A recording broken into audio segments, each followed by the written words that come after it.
Kaixo guztioi, eguerdion, iraiak 12 ditu, astelena da, Kataluniako diadaren ondorena. Diada jendetsua, baina argi utzi duena, independentismoa zatituta dagoela. Aldea dagoela alderdi independentisten eta herritarren artean. Entzun berri duzue, Dolors Feliu, Asamblea Nazional Katalanako presidenteak argi eta garbi ezan die republikanoei. Egin ezazue independentziaren aldeko apustua edo deitu hauteskundetara. Gobernuaren dimisioa eskatzen zuten oihuak ere entzun dira ekitaldian, eta egunean zehara egin diren beste hainbat ekitaldietan ere nabaria izan da tentsioa. Hala eta guztiz ere, milaka lagun elkartu dira pandemiaren osteko diada horretan. Mugimendu independentistak indar erakustaldia egin du berriz ere, Asamblea Nazional Katalanak, Biltzar Nazional Katalanaren arabera, 700.000 lagun elkartu ziren Bartzelonan, eta Guardia Urbanoaren arabera, 150.000 lagun izan ziren. Eskerra Republikanaren ordezkariak ez dira manifestazioan izan, Asamblea Nazional Katalanak, Per Aragonesen gobernuaren elkarrizketa mahaiaren estrategiarekiko kritiko azaldu baita. Eta mailarako ekitaldian Asamblea Nazional Katalanak esan du alderdi politikoak presionatu nahi dituela independentzia aldarrikatzeko edo erreferendum ezartzeko. Euskal ordezkariak ere izan ziren bertan, Kataluniaren aldeko mezuekin. Entzuko ditugu Jarraian Bakartxo Ruiz, EH Bildu eta Imanol Landa EAJaren ordezkariak urren ezurren. Ezugarria da, EH Bildu konprometitua dago demokraziarekin, konprometitua dago herrien erabakitzeko eskubidearekin eta estaduri gabeko nazio guztien autodeterminazio eskubidea gauzatzearekin, bai Katalunian, bai Euskal Herrian, bai Espainiar estatu osoan eta mundu luze eta zabalean ere. Eta gaurkoan, bereziki aldarrikatzen dugu Kataluniako herritarrek beren etorkizuna libreki eta demokratikoki erabakitzeko daukaten eskubidea, autodeterminatzeko daukaten eskubidea, berandu baino lehen, Kataluniako Republika Independentea errealitate izan dadin. Beste urte batez, hemen Bartzelonan, irailaren 11an gaudelarik Euskal Gizartean ordezkari gisa, Kataluniar herriari gure errespetua eta gure elkartasuna adierazteko etorri gara. Kataluniak eta Euskadik beruen eskubidea erabakitzeko libreki eta demokratikoki aldarrikapen horrekin bat egiten dugu, alderdi bezala. Beti mantendu izan dugu Kataluniaren konponbidea beti elkarrizketaren negoziazioaren eta akordioaren bitartez etorriko dela eta baita ere Kataluniar herriaren gehiengo borondatearen errespetuarekin. Euskadik eta Gurean Euskal Herrian ere entzun dira, independentziaren aldeko aldarriak igande honetan, 100 lagunek hartu dutelako parte independentziaren alde sortuk Donostian ditutako manifestazioan, independentziarako indarra lelopean. Manifestazioa abiatu aurretik, Aritz Arzaiuseko hartarazi du, jaigiroan egon arren, ezin dela ahaztu ezegonkortasun egoera bizi duela Euskal Herriak, eta gauzak horrela, bizitza eta zaintza erdigunean jarriko duen eraldaketa gertatzeko lidergo berria aldarrikatu du. Egoera honek erantzun behar ditu, izen abizenak dituztenak. Herri honetan bizitza eta haren zaintza erdigunean jarriko dituen errotikako eraldaketa horretarako lidergo berri bat behar da. Eta guk argi dugu lidergotza berri hori Euskal Herrian eta zer esanik ez berehalakoan Gipuzkoan ezker independentismoak hartu behar duela. Gai zaldatuta Euskal Unibertsitarioak ere eskolara itzultzen ari dira. Aurreko astean Euskal Herriko Unibertsitateko 9 fakultate kateak ireki zizkieten ikasle berriei, 8.300 inguru ikasturte honetan, eta aste honetan gainerako 11 ikastetxek irekiko dituzte. Guztira 35.000 gazte inguruko unibertsitate publikoak eman dituen 105 graduetako bat ikasiko dute. Eta asteazken honetan, Inigo Urkullu lehendakaria, Eva Ferreira rektorearekin batera, kurtso berriaren hasiera ofiziale emango diote. Ikasturte berriarekin batera, Nafarroara joan da, Nafarroako haurreskoletako langileek protestak abiatu dituzte berriro ere. 0 eta 3 plataformak adierazi duenez, hainbat eskolatan greba hasi zutenean baino baldintza okerragoak topatu dituzte, eta Nafarroako gobernuaren inmobilismoa kritikatu dute.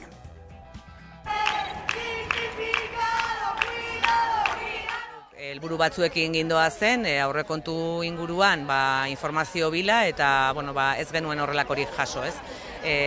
Jaso duguna da beste proposamen bat, nolabait entretenituta egon gaitezen eta zarata gutxi egin dezagun eta azkenean ikusten duguna da berriro ere organo horren erabilera ez dela behar lukeena, ez duela balio behar lukeenerako. Bestalde ikusten dugu ere gobernua inmobilismoan ezarrita dagoela eta ez du inolako intentziorik irtenbidea emateko gatazka honi. Ikusten ari gara nola saiatzen ari diren gure ahotsa isilarazten, bai isunen bidez, bai soinua egiteko debekuen bidez, ez? Larria iruditzen zaigu, adierazpen askatasuna urratzen ari zaigu berriro ere, eta ikusten dugu zen nolako estrategia politikoa jarraitzen ari den gobernua momentu honetan, ez?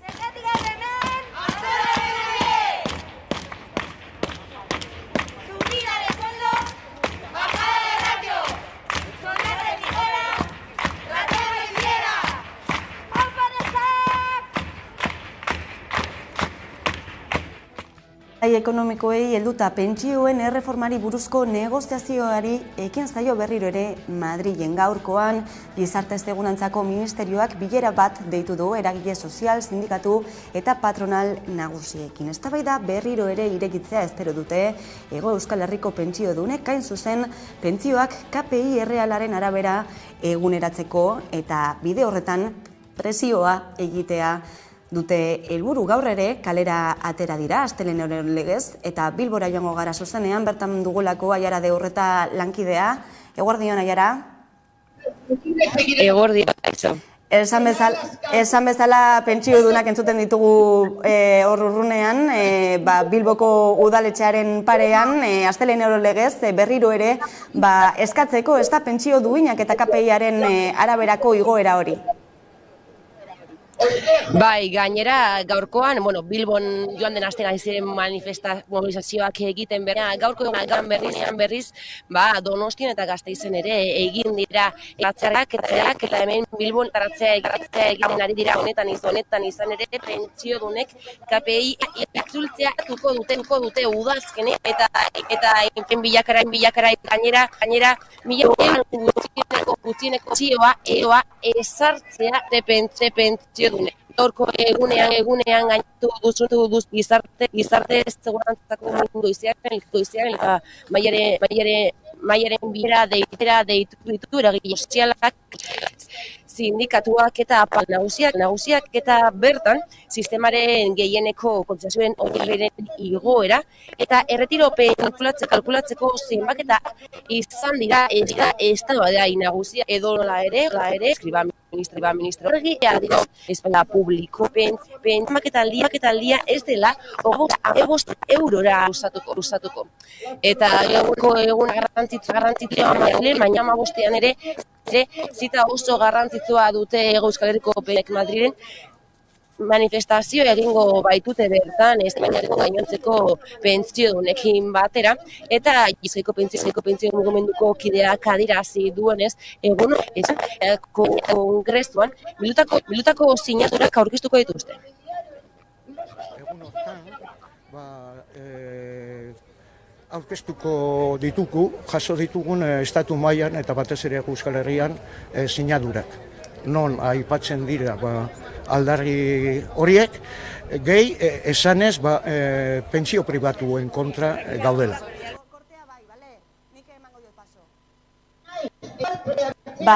Eskerrik asko, Aiara, beste behin bertatik Bilbotik pentsiodunen mugimenduaren azkenak kontatzeagatik, agurtuko dizaitugu hemen konexioa ez delako honena. Eskerrik asko, Aiara.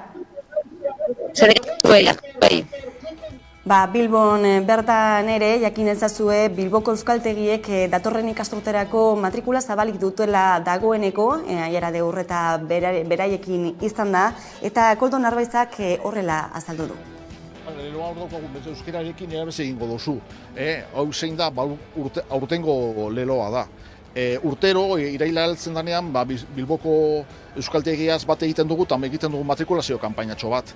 Eta aurten, leloa hori da. Zer esan, gure ikuspegitik, udaletxetik eta bilbotarra izan da, euskari bultzakada bat eman barriakola, ez da, eta orduan nahi duguna da, euskara ikasi eta erabiltzea.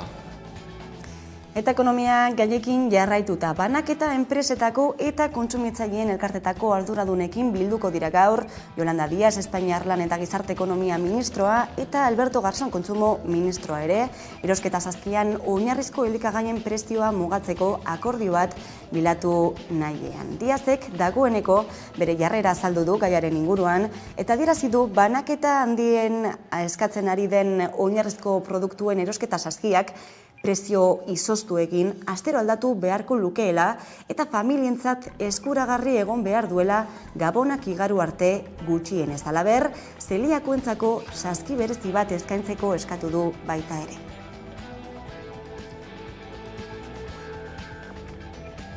Albiste ere bada, Europako Banku Zentralak beste estotasun bat eman diola diruaren prezioari. 1,25%raino igo ditu interes tasak hamarkada batez izoztuta izan ondoren. Erabaki horrek zalantzak sortzen ditu neurriak prezioen gorakada geldiarazteko balioko ote duen edo aitzitik atzeraldi batera bideratuko duen egoera.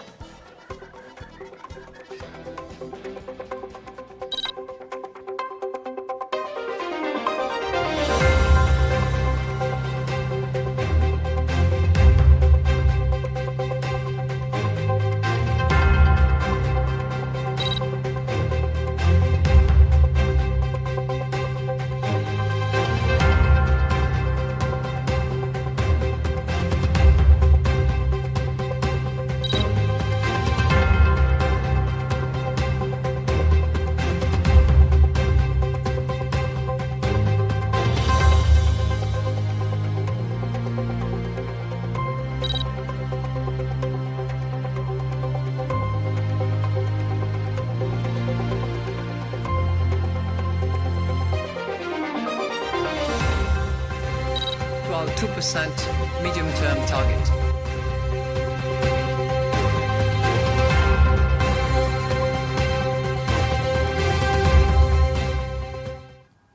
Eta testuinguru honetan, datorren asterako 3 egunetarako greba deitu du Arabako metalgintzak. SEA patronalarekin elkartu dira aurreko astean, baina ez da aurrera pausurik eman soldaten igoerari dagokionean. Sindikatuek adierazi dute hitz egiten jarraitzeko nahia badutela, hala eta guztiz ere uste dute greba dela behar duten lan hitzarmena lortzeko bide bakarra.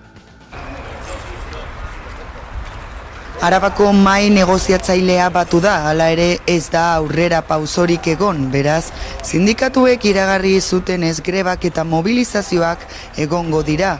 Sindikatuek aurreratu zuten jada udako oporraldia amaituta lan gatazkak areagotu egingo zirela. Izan ere, langileen erosteko ahalmena ez galtzeko premiak eta inflaziotaz handiak zaildu dituzte zenbait sektoretako lanitunak gaurkotzeko negoziazioak. Amaitu berri da, gaur iraiak 8 SEArekin mahai negoziatzaileak Arabako metalak zeukan bilera. Bilera honetan, berriro ere, mugimendu txiki-txikiak egin badu ere, oraindikan gai asko ez daude mahaiaren gainean. Besteak beste, hitzarmenaren iraunaldiaren bitartean KPIa bermatuta egotea, lan istripu edo gaixotasunengatik bajak hobetza, komplementuak hobetza, edo jardunaldia jetxiera, besteak beste.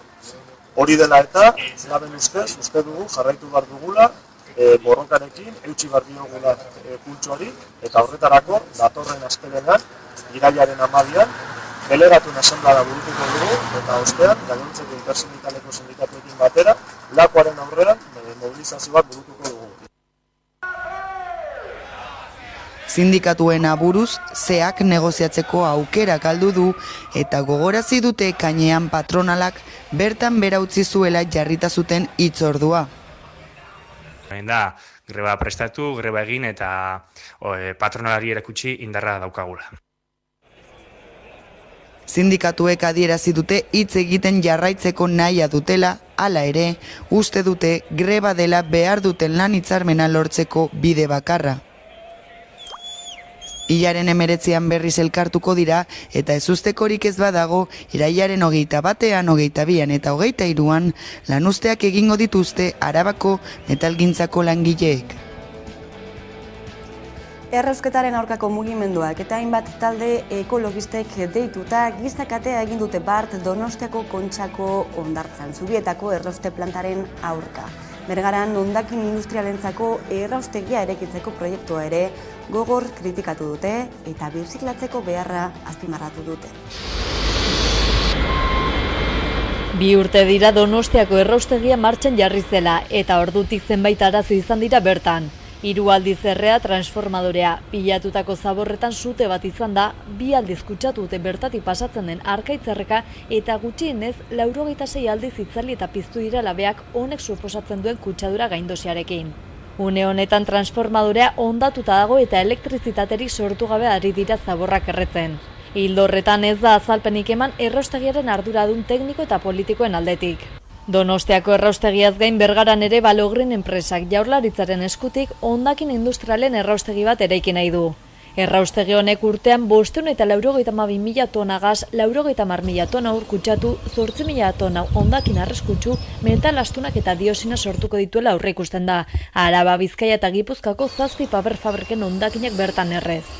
Testuinguru horretan Donostia bizirik errausketaren aurkako mugimenduak eta Bergarako Larramendiko arnasa plataformak deituta gizakate bat egin dute asteburuan Donostiako Kontxan. Alderdi ederretik abiatuta estropaden bigarren eta azken jardunaldi erabakigarria ospatzen ari ziren artean. Erraustegia gelditu, sistema aldatu ez klima aldarripean osatu dute katea. Ildo horretan eskaera bat luzatu dieta agintariei, hondakinak murrizteko, berrerabiltzeko eta birziklatzeko plan eraginkorrak. ELA, LAB eta Komisiones Obreras sindikatuek eta EH Bildu eta Ezker Anitza IUk bat egin dute protestarekin. Ezker Anitzako harrak alderatu du adieraziz ingurumenaren aldeko horrelako protestak inoiz baino beharrezkoagoak direla. Larrialdi klimatikoa kontuan hartu beharra dagoela ohartarazi du eta Eusko Jaurlaritzak eta Gipuzkoako Foru Aldundiak ez dutela benetako inplikazioa salatu du. Marketina alde batera utzi eta hondakinen lege berria betetze eskatu dio Ezker Anitza IUk Gipuzkoako Foru Aldundiari. Lege horrek organikoak gainontzeko hondakinetatik bereizera derrigortzen duela gogoraraziz.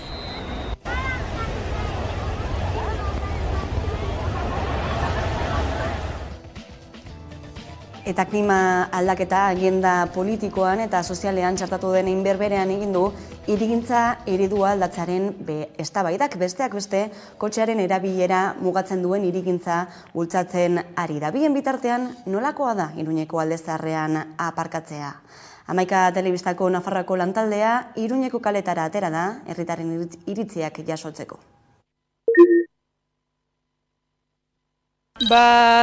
Azteko hemen ezin da parkatu, baina izan badezu izaten bazara hemengo residentea, ez hartu zaitezkela, baina adiez ni motora daukat, baina parkatzen dut kanpoko aldetik, eta geri biltzen dena oinez, eta hobeto, bestela zau egongo zen kotxez beterik, eta hobeto da biltzen jotea, zirundularekin.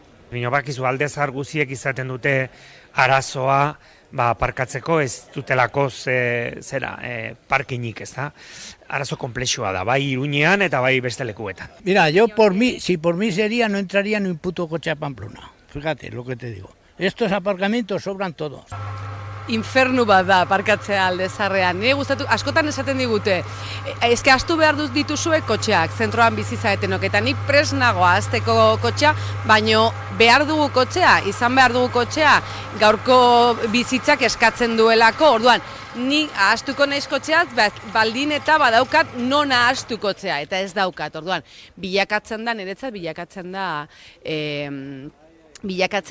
amets gaizto bat, aparkatu behar izatea kotxea, eta orduan ikusten dut, eta gainera ikusten dut udalaren partetik ez dela kudeatzen behar bezala, zekentzen dira toki asko baino alternatibak ez zaizkigu ematen, nahi da kotxea ez mugitu baino mobilidade alternatibak ere ez dira eskaintzen, batez ere heldu jendearentzat, eta orduan uste dut oroar gestioa oso txarra dela. Aparkalekuena, garraio pribatuena eta garraio publikoarena ere, Iruñan, baino batez ere Alde Zaharrean. Pues mal, yo ahora ya me he tenido que quitar el coche, justamente en julio, pero sí que está muy mal porque hay muy poco aparcamiento y es complicado aparcar. Ez niri ongi iruditzen zait, olako proposamenak egitea eta olako iniziatibak martxan jartzea, baina iruditzen zait oso gutxi inbertitzen dela ere kultura aldatzean. Orduan, egiten baldin badituzu infrastrukturaz, baino jendea ez badaramazu prozesu hortan eskutik eta prozesu mental horiek egiten, nekez erabiliko dira eta nekez konponduko dute dagoen arazoa. Hobeto bai. Bestela dena hori egongo zen bete da eta obrena da, jendea gota ibiltzen, hori txirrendularekin, bai, agian ideia horrena izango litzateke egitea beko aparkeleku bat sartzeko publikoa, baina besteak egoten dira pribatua eta dena. Pero bueno, no sé si será bien o mal, porque a lo mejor es para bien para que no se utilice tanto el coche. Nik normalean ez dut kotxerik hartzen, nik beti garraio publikoa erabiltzen dut, haitz garraio publiko ona dugu, eta hori da erabiltzen dudana. Eta kiroletan Urdaibaik irabazi du 2022ko Kontxako bandera igande honetan jokatu den bigarren jardunaldian nagusituta. Oriok bere historiako 3. Kontxako bandera eskuratu du, gainera emakumezkoen banderaren 15. ekitaldian.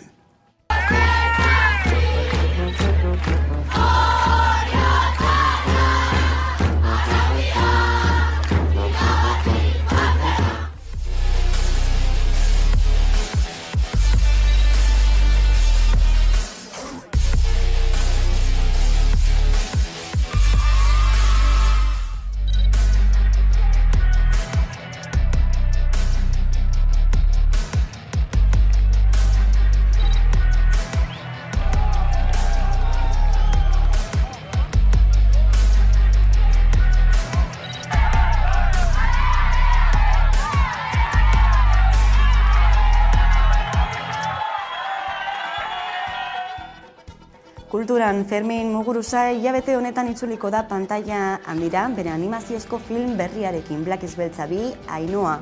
Estreinaldi mundiala zinemaldian izango da datorren irailaren 23an Donostiako Belodromoan eta sarrerak dagoeneko agortu dira. Jakina, 80ko hamarkada astoratuetan zinta girotzen duen musika Muguruzaren proiektuaren zati garrantzitsu bat da, eta oraingoan Maite Arroteajanegik hartuko du parte filmaren jatorrizko musikaren sortzaileak. Horrez gain, Kortatu, Redeskin, Zikatriz, Barrikada eta beste hainbat kolaboratzaileekin batera egin dutena. Black is Beltza 2 taldearen soinu banda irailaren 16tik aurrera merkatuko da CD eta vinilo formatuan, baina Gara eta Naizeko komunitateak soinu bandaren eskaintza berezia eskuratu ahal izango du aparteko prezioan gainera. Amanda nire ama, Bolivian hil zuten, nita zaurdun zegoela.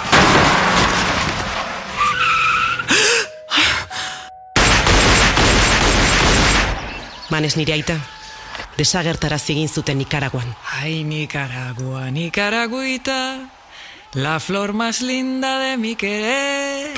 1988 urtea da. Ainoa dut izena, eta 21 urte betetzear nago.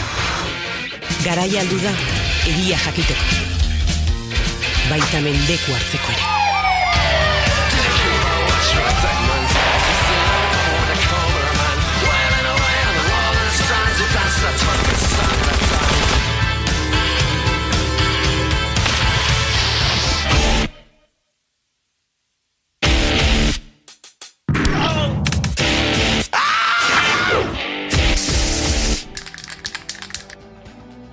Eta Olarizuko erromeria bueltan da, Gasteizko gure lankideek emango dituzte xehetasun guztiak jarraian. Pandemia dela eta 2 urtez egin ezin izan ostean, Arabako hiriburuak Olarizuko erromeria tradizionala berreskuratu du. Jaia goizeko 9etan hasi da mugarrien ibilbidea, Gasteizko erdigunetik Lubiano eta Urribarri Arratzuako mugarrietara joan da, 10 kilometroko ibilbidea egin du hain zuzen ere.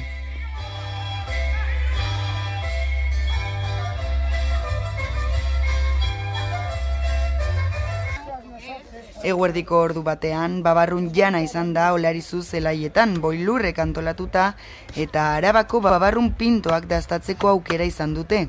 Arratzaldean aurjolazak, gargantua eta puzgarriak izango dira protagonistak. Bestalde, Udal Folklore Akademiako gaiteroek eta trikitizen bandak, erraldoi eta buru handien konpartzak, eta zirkinik bestaldeak ikuskizun ikaragarria eskainiko dute. Zazpiak aldera euskal dantzak izango dira Arabako dantzarien biltzarraren eskutik. Ondoren udal segizioa hirigunera bueltatuko da eta plaza berrian zezentzuzkoaren emanaldiak jaialdiari goi mailako amaiera emango dio. Eta aurreko ostiralean ospatu zen Hondarribian alardea, hain zuzen ere Jaizkibel konpainiak 25 urte bete zituen urte berberean, egun garrantzitsua, egun berezia eta gogora ekarrita agurtuko gara, irudi horiekin utziko zaituztegu eta tarte baten ostean itzuliko gara eguneko elkarrizketari heltzeko. Gaurkoan gurekin izango dugu Inazio Oiarzabal, Zareko bozeramailea. Orain arte. Irailaren 8an Jaizkibel konpainiak 25 urte bete ditu. Mendelaurden Hondarribian alarde parekide bat lortu nahian. Pandemiaren ostean alardea bueltan da 2 urte eginik gabe, baina aurtengoa hemen dugu eta inoiz baino babes handiagoa izan du alarde parekideak. 25 urte hauetan txiki sortu zen konpainia hura etengabe handitu da. Aurten 1000 lagun inguruk hartu dute parte alarde parekidean, baina bestela ere asko izan dira gore Jaizkibel oihukatu eta txalo artean hartu dituztenak. Geroz eta handiago den konpainia bat dela, eta horretaz gain ere Jaizkibeletik kanpo, konpainiatik kanpo Jaizkibelen kide, baina kanpotik dagoen jendea geroz eta gehiago dela, geroz eta babes sozial handiagoa dugula, eta hori ospatzekoa da. Baina bereziki ospatzekoa da Hondarribian inoiz baina jarrera aktiboagoa dagoela konponbideren alde, geroz eta herritar gehiago hori eskatzen dutela. Jaizkibel konpainiak ordea ez du bere lana irailaren 8ra mugatu. Lanean jarraitzen du alarde parekide bakarra eta publikoa lortu arte.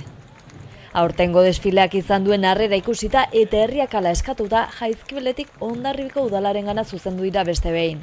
Alkateari duela pare bat egun bidali genion gutun bat eta gaur berriz ere mahai gainean jartzen dugu eskaera hau, behin Hondarribiko jaiak amaituta, hilabeteko epean jar dezala martxan elkarrizketarako mahai bat berak lidergotza hartuta, herritar guztion alkatea denean. Uste dugulako badaugola aukera, badaudela agente ezberdinak, alardearen inguruan mugitzen ari garenak eta eskatzen ari garenak soluzio bide bat. Beraz ez dezagun itxaron, datorren irailaren 8 aurreratu gaitezen urte oso bat daukagu eta zergatik ez datorren urtean ospa dezagun denok batera. Ezberdintasunean eta banaketan ospatzera derrigortu ordez denek batera egiteko aukera zabaltzea ezinbestekoa da Jaizkibelentzat. Ezinbestekoa da gure ustetan elkarrizketa prozesuak abiatzea, ezberdinen artean, elkarrizketa bat abiatzea, jendarteak dagoenako erakutsi duelako presutasun osoa duela guk Alamedara bidean jungarenean gure arrankada egin baino lehen, beste hainbat konpainiekin kointziditu dugu, arazorik gabe egin dezakegu beraiekin ikusi dute, beraien atzetik eta beste batzuen aurretik joan garela, inolako arazorik gabe, eta hori da falta zaiguna kale nagusian, rekorrido guztian zehar. Baina demostratzen da bagarela beste talde bat, demostratzen da kapazitatea dugula elkarrekin egiteko eta ez dela ezer gertatzen nahastu egiten garenean. Are kontrakoa, erreztu egiten ditugula gauzak, hobeto pasatu dezakegula eta behingoagatik jendeari ezberdintasunean eta banaketan ospaketa egitera derrigortu ordez denak batera egiteko aukera hori zabaltzea ezinbestekoa dela. Udalak ordea entzungor egin du orain arte eta beraz ikusi beharko oraingoan zertan gelditzen den. Aipatzeko abestaldea aurten ere alarde parekidari bizkarra mandioten zenbait lagun izan direla, horien artean asko emakumeak eta gazteak. Hortaz oraindik badago zer egina. Aurten ordea ez da plastiko beltzik ikusi kale nagusian. Beraz aurrera pausoak txikiak badira ere, Mendelaurden honetan aldaketak egon dira. Baina ezin ahaztu 22 konpainiatik Jaizkibelena dela parekidea den bakarra. Hori ala Hondarribiko herria aberasteko lanean jarraituko dute denen eskubidea zabaldu nahian, eta noizbait Hondarribia berdintasunaren hiria izan dadin.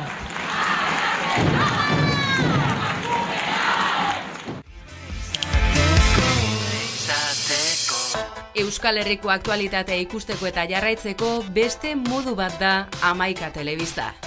Eguneroko gaiak alde batera utzi gabe, itzalean direnei arreta eskainiz eta tartea emanez.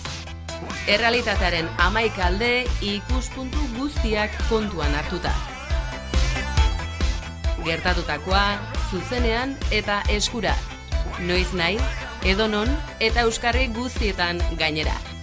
Telebista egiteko beste modu bat posible delako. Euskaraz, gertutik eta konfiantzaz. Egin dezagun, bat izan, 11 egin.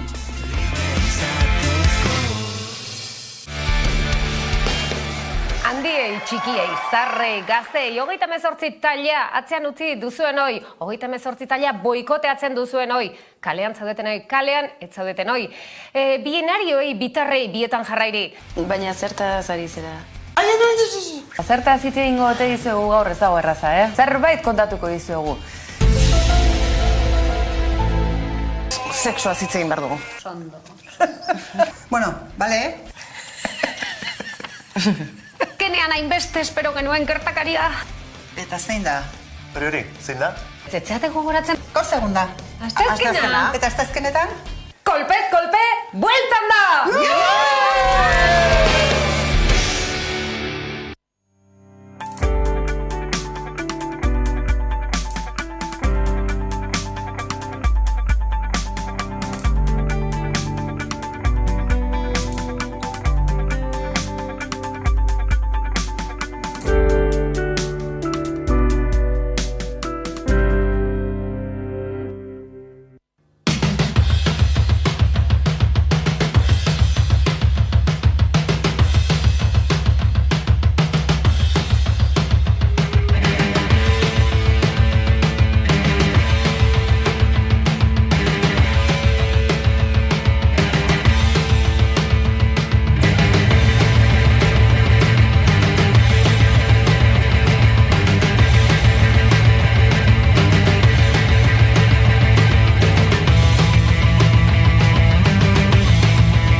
Eta eguneko elkarrizketari erekiko diogu, horretarako gaurko gonbidatua dugu Inazio Oyarzabal, Zareko bozeramailea, eguerdion. Kaixo, eguerdion. Hilabete baino gutxiago falta dagoeneko, urriaren 8 prestatu duzuen ekitaldi eta jaialdi horretarako, zein garrantzi du egun horrek?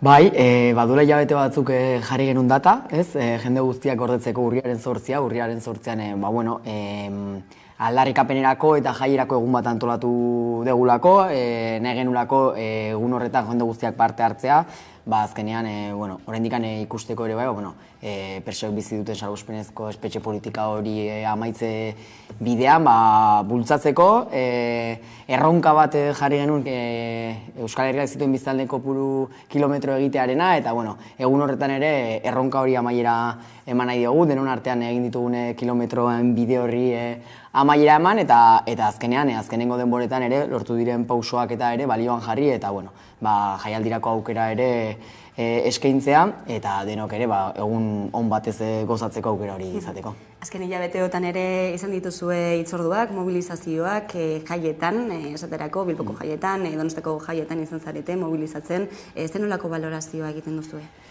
Bai, azkenean abuztuan, bai Gasteizen, bai Donostin eta bai Bilbon eduki genituen manifestazioak, jai giroan, jaiaren presentzia horretan, eta egia esan pozik emaitzarekin, jai girorako aukera ere, manifestazioan ere, beste modu batera aldarrikatzeko aukera eman genulako, eta jende askok parte hartu zulako, eta benetan iruditzen zitzaigulako ere bai, jaietan ere bai, irudikatzea, egoera honi bueltan bateko, aldarrikapenerako manifestazioik ere bai, bere lekua izatea eta gure mezua ere zabaltzeko aukera eta egia esan pozik emaitzarekin.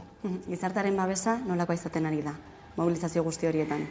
Bai, egia esaten baizut, antolatzen ditugun ekimen eta mobilizazioetan jende askok parte hartu izan du, azken denboretan ere bai jende horren parte hartzea nabari dugu, eta nik uste nabari dela azkeneko denboretan eman lortutako pauso txiki horiek ere hauspo bat ere eman diotela jendeari eta ikusteko benetan egoera honi amaiera emateko aukerak badaudela, beharra badagola, eta hori denon artean soilik egin behar degula, eta nik uste horrelako ekimenetan eta jendeak parte hartzen dula, eta denek garbi daukagula, azkenean elkarbizitzarako bidean presoen egoera honekin amaitu behar dela, eta uste dugu jendeak babes hori badaukagula bintzat.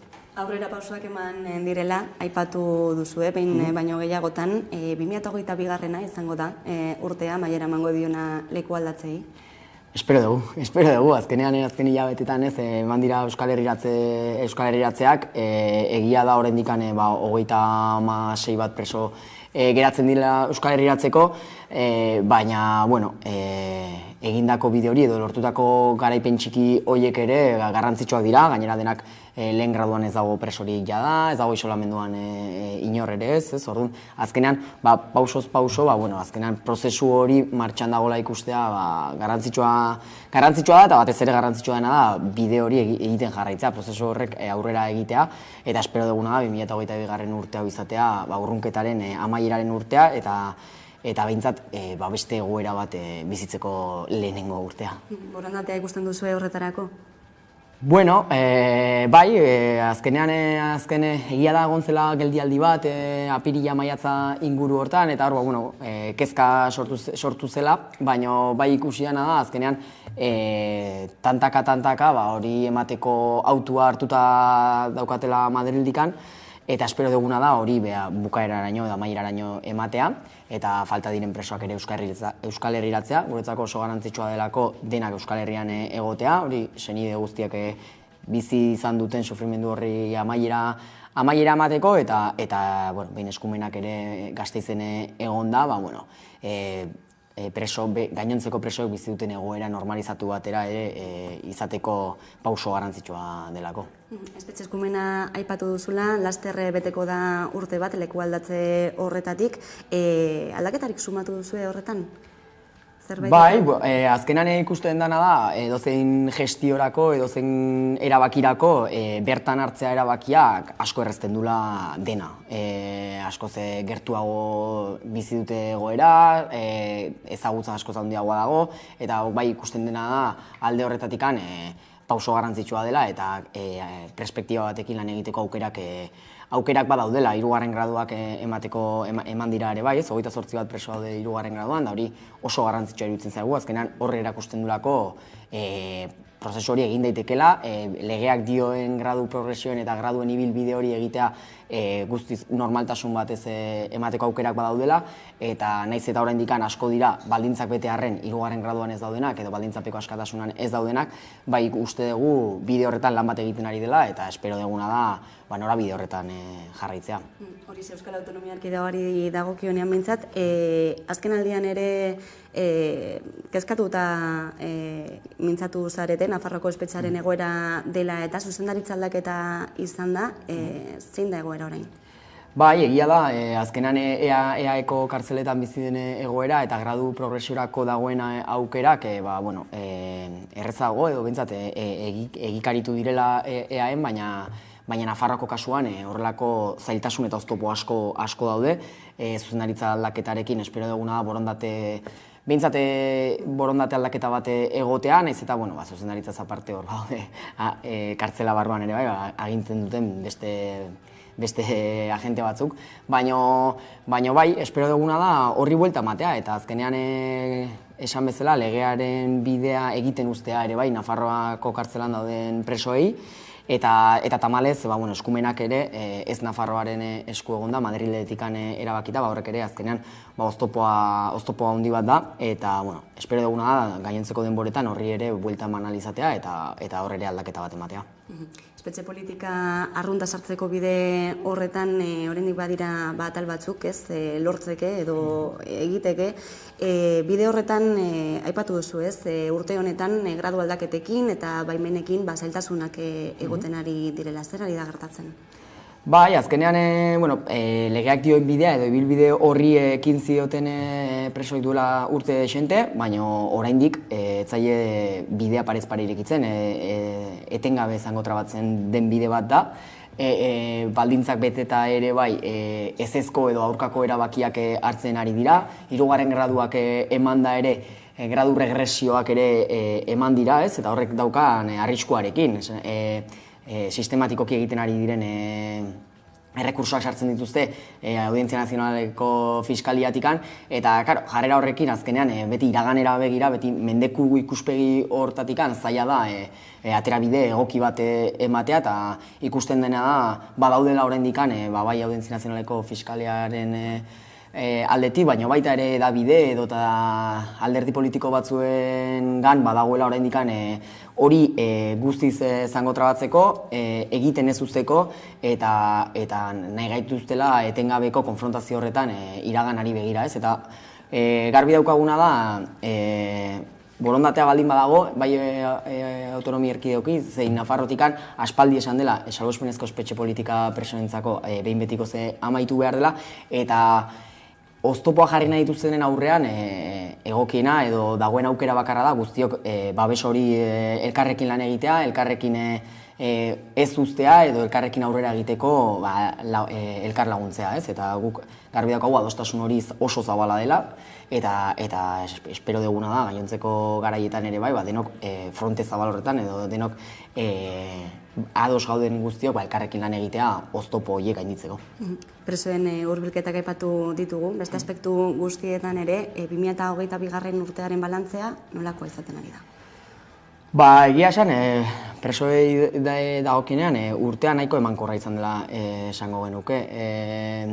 Euskal Herriatzeaz aparte, lehenago hurbilketak egon zian, urrutien zeuden kartzelak atzean utzi ziren, oraindikan ere bai, esan dut bezala, 36 bat preso daude Espainiako kartzeletan, baina ia 180 Euskal Herrian dago, ez da hori izugarrizko aldaketa da, bai senideentzako, bai edozein gauza gertatzen dela, gaixotasun bat, agineko min bat, edo lan egiteko aukera, edo azkenean bergizarteratzeko prozesu hortan ere bai dena lagungarria da hemen egotea, eta horregatik uste dugu aurtengo urtea balantze positiboa egiten dugu kurso honena alde horretatikan duela denbora espero ez genuen momentu batean ere gaudelako, eta hori ere balioan jarri behar dela. Bidea oraindik egiteko, 3. graduak ere aipatu dituzu, ez dakit datua izango duzun buruan, baina zenbat preso egon beharko lukete 3. graduan orain? Zenbat egon beharko luketen zehazki ez dakit hor gauza asko sartzen dira, ez? Urtez gain, gauza juridiko eta tekniko asko sartzen dira, bakit orain 28 daude, baina bikoitza egon beharko luke, seguro, 3. graduan baldintzak betetzen dituztelako horretarako, horre badago gero Frantzian betetako zigorrare ez dutela akumulatzen, edo ez dutela hemen kontuan hartzen, eta horrek ere kontuan hartuko balute preso asko batzuk kalean egongo liratezke, beste batzuk 3. graduan egoteko baldintzetan egongo zian, ez? Orduan, badaude horrendikan aspektu batzuk aldatzeko direnak, esan dizela Frantzian betetako zigorraren akumulazioarena, eta gero 7/2003 lege hori, ez, azkenean 40 urteko kartzela zigorrak onartzen ditunak, eta horrelako guzti hori buelta ematea garrantzitsua da, eta uste dugu hori emango balitz 60 bat preso marko luketela 3. graduan. Baldintzak betetzen baldin badituzte, non dago orduan korapiloa edo arazo? Borondatean askotan hori da, ez? Orain arte inoiz zaila izaten zen 3. graduak lortzea, orain badirudi pixkanaka ematen ari direla, oraindikan badaude erabaki horiek, erabaki gehiago hartu beharko dituzte eta gradu progresio gehiago eman beharko dituzte, egia da pixkanaka doan kontu bat dela, baina espero dugu lehenbailen normaltasunez eta espetxe politika arrunt bat aplikatzea presoei eta denek bide hori egin ahal izatea. Borondate politikoa, la juridikoa, zer da falta dena? Nik uste bietatik. Egia da azken denboretan politikoan gauzak aldatu direla eta hurbilketak badirela borondatea erakutsi duen erabaki batzuk, baina arlo juridikoan oraindikan jarrera oso atzerakoiak daude eta hori aldatu beharko litzake ikuspegi edo etorkizuneko ikuspegi batetikan erabakiak hartzeko, eta ez lehen esan deten bezala mendeku ikuspegi batetikan horrela oso zaila delako elkar bizitzan pausoak ematea, ez? Eta ikusten dena da, bai Euskal Herrian badagoela etorkizuna erekitzeko borondate bat, baina Madridetikan oraindikan badagoela hori ez duenak nahi eta hori oztopatuko duena etengabe. Behin baino gehiagotan etorri da Europatik, Europako giza eskubideen auzitegitik, Estrasburgotik, ez da, ohartarazpenak, zigorrak Espainiar estatuari euskal presoen eskubideak ez bermatzeagatik, horrek zerbaitetan lagundu du? Bueno, lagundu nik uste baietz. Nik uste horrelako erabakiak edo Europatikan horrelako belarritik tiratzea Espainiari laguntzen duela. Gero egia da, Espainiak bere trikimailoak erabiltzen ditula erabaki horri muzin egiteko eta kasurik ez egin eta beraien erabakiekin jarraitzeko tamalez oraindik Madriden presoen gaia erabiltzen dute bata besteari aurka egiteko eta bueno, gure ustez, Europaren erabaki horiek positiboak dira eta laguntzen dute behintzat ohartarazteko leku batzuetan, hemen Espainian ze motatako espetxe politika sartzen zaien euskal presoei, baina egia da, Espainiak badauzkala bere tresnak horri kasu egin gabe beraien nahi dutena egiteko. Hauteskunde urtea izanik, zer ekarri dezake honek euskal presoen egoeran? Bueno, hauteskunde garaia beti pixkat aldre besatuak izaten dira, ez? Presoen gaian ere bai, ez? Beti, azkenean jende guztia, talde politiko guztiak hauteskundei begira daude, norbere interesekin da, norbere kalkuloekin, eta hor zaila izaten da, normalean, pauso positiboak edo behintzat pauso garrantzitsuak ematea, beraz, horretik espero duguna da, lehen Euskal Herriatze horiek ematea, esan duzun bezala, datorren urtean hauteskundeak etorriko direlako, eta horrek asko zailduko duelako egoera, eta gaiztotu ere bai, orduan espero dugu hori baino lehen denak Euskal Herrian izatea. Dena den urrengo hitzordua, aipatu dugu hasieran urriaren 8 horretan da, baina beste mobilizaziorik, beste manifestaziorik egiteko ere aurreikuspenak dituzue? Bai, gero herrietan eta ere jarraitzen dira mobilizazioak egiten, larun batean egin zen gizaproba baten desafio bat, Donostin ere dago irailaren 24ean, eta herri desberdinek badazkate beraien deialdiak, Goierrin ere egin zuten aurrekoan molako mobilizazio bat, eta bai, herri jarraitzen dugu mobilizatzen, baina bai egia dena da, denak daukagula begibistan urriaren 8, eta bertatik ere, herrietako ekimenetatik ere, deia egiten dela urriaren 8 denok Donostira etortzeko, Donosti txiki uzteko, eta denak egun on batez gozatzeko aldarrikatzen, bide bat egin dugulako, baina oraindik bide luze bat geratzen delako, baina balioan jarri behar dugu ere bide hau egin dugula, ez? Onarte iritsi gara denon artean lan egin delako, elkarrekin lan egin dugulako, elkar ulertu geralako, elkar entzun, ez? Eta hori duela 20 urte zaila izango zen, eta iruditzen zaigu jendarteak pauso garrantzitsuak eman ditula, eta urriaren 8 bide horretan beste pauso bat izaten dugu. Mugarri izango da. Hori da. Zer antolatu duzu, egun horretarako? Oraindik ere, baldin eta ikusentzulek ez badakite? Bai, goizean, 11etan hasiko da, egingo dira azken kilometroak, esan bezala, lehenero zabaldu genuen erronkaren amaiera egingo da, eta hor azken kilometroak egingo dira, Donostiako bulebarretik hasita, eta ondoren 11etan, eta 12etan Pio 12ko plazatikan manifestazioa hasiko da, 20 kilometroak amaituta, elkarrekin, manifestazioari hasiera emango diogu, eta gero ilunbera iritsita jaialdiarekin hasiko da, musikarekin, kontzertu pila batekin, Dr. Deseo, Zea Maiz, Sutadar, Esnebeltza, Belako, eta olako talde ez gozatzeko aukera izango dugu, eta espero duguna da, denok elkarrekin egoteko egun bat izatea, eta jateko eta erateko aukera egongo da, porrotxere bertan egongo da, familientzako aukera horrekin, azkenan ere, egia da, motxila dunumen kasuan ere bai, motxila hori pixkat ustutzen dela, Euskal Herrian egon da, eta hori positiboa dela, azkenan ume hauek, bintzate beraien gurasoak gertuago dazkatelako, komunikatzeko aukera askoz gehiago dazkatelako, orduan harreman iraunkor bat izateko aukera daukatelako, ez? Alde horretatik ere, umentzako aukera ere badago, egongo da tailer batzuk ere umentzako, azkenan denetarik, egongo. Prestaketan murgilduta beraz dago. Bai. Inazi Garzabal, zareko bozera maila, eskerrik asko Hamaika Telebistara gerturatzegatik. Zuei, eskerrik asko. Eta jakin ezazue urriaren 8ko hitzordu horretan ere Hamaika Telebista bertan izango garela, zuzenean jarraitu ahal izango duzuela jaialdia eta baita ekitaldia ere. Honekin amaitutzat emango dugu elkarrizketa eta jarraian tarte baten ostean solasaldiari atea irekiko diogu. Gaurkoan gurekin izango ditugu Fermin Rubilalta eta Mikel Alvarez. Orain arte.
Euskal Herriko aktualitatea ikusteko eta jarraitzeko beste modu bat da Hamaika Telebista. Eguneroko gaiak alde batera utzi gabe, itzalean direnei arreta eskainiz eta tartea emanez. Errealitatearen 11 alde ikuspuntu guztiak kontuan hartuta. Gertatutakoa, zuzenean eta eskura. Noiz nahi, edonon eta euskarri guztietan gainera. Telebista egiteko beste modu bat posible delako. Euskaraz, gertutik eta konfiantzaz. Egin dezagun, bat izan, 11 egin.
La mama.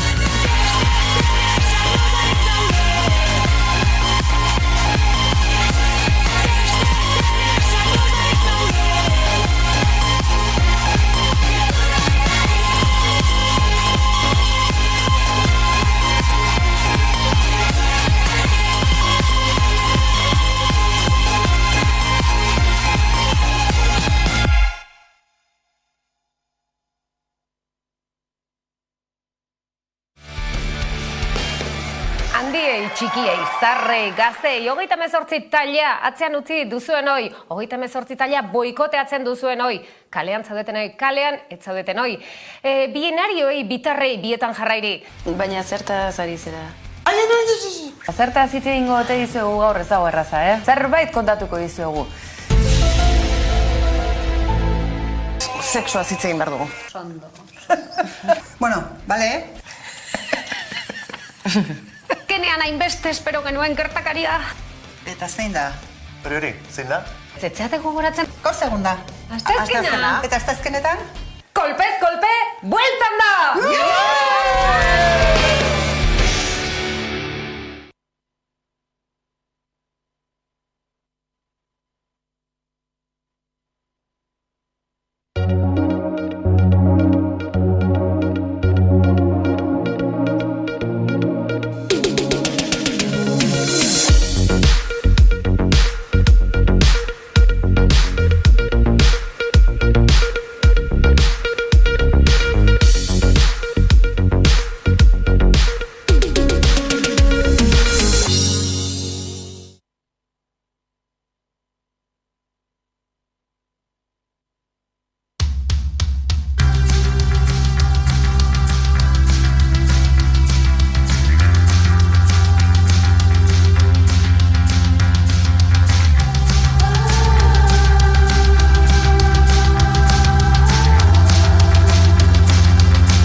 Egunen Olege solasaldiari ekingo diogu, horretarako gaurkoan gurekin ditugu alde batetik Mikel Alvarez, eguerdion. Eguerdion. Eta Fermin Rubiralta, ongitorri. Mila esker. Atzoko egunari begira jarriko gara, Kataluniara begira hain zuzen, dia da, ez, iraiak 11, urteroko dia da hori, milaka pertsona elkartu ziren atzokoan berriro ere, independentziaren bide horretan, Asamblea Nazional Katalanak deitutako manifestazioa, lehenik eta ben ikusiko dugu atzokoaren laburpen bideoa.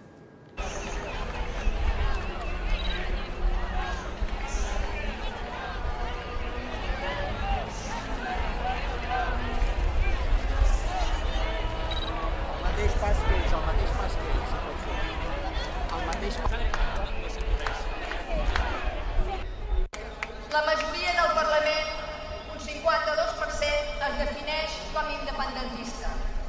Per tant, les opcions són clares.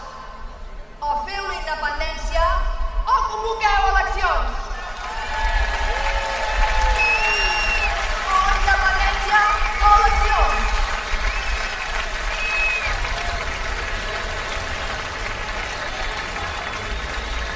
O independència o donar la veu al poble.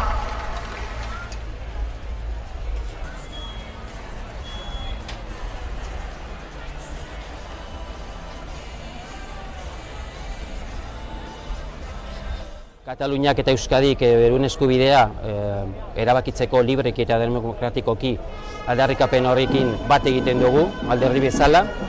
Beti mantendu izan dugu Kataluniaren konponbidea beti elkarrizketaren negoziazioaren eta akordioaren bitartez etorriko dela eta baita ere Kataluniar herriaren gehiengo borondatearen errespetuarekin. EH Bildu konprometitua dago demokraziarekin, konprometitua dago herrien erabakitzeko eskubidearekin eta estadurik gabeko nazio guztien autodeterminazio eskubidea gauzatzearekin, bai Katalunian, bai Euskal Herrian, bai Espainiar estatu osoan eta mundu luze eta zabalean ere. Horixe, atzoko egunaren laburpen txoa, ikusi ditugu bertan ere Euskal ordezkari politiko batzuk. Hainbat hitz izan dira, ez? Atzokoa definitzeko erabili izan direnak, gaurkoan jendetsua alde batetik, baina zatituta, tentsioa ere izan dira hitz gakoak. Zuek nola definituko zenukete atzokoa? Zein hitz erabiliko zenukete, edo hitz gutxitan? Uste dut bi plano barizu behar direla, ez? Hitz gutxitan esan da, kuantitatiboki aurrera pausu bat izan da, pasaren urtean baino jende gehiago egon da diadan, eta hori antolatzaileek azpimarratu dute. Baina kualitatiboki, edo ikusten badugu ze momentu politikoetan iristen den dia da, esango nuke, krisi politiko baten erdian datorrela, eta krisi politiko hori alderdi independentistek bizi dutela. Ez bakarrik alderdiek, baizik eta mugimendu guztiak. Eta krisia zentzu batean negatiboa izan daiteke, eta ikusi da, zatiketa nabarmena da, inkluso gobernuak esan zuen manifestazioa etzela joango eta etzen joan.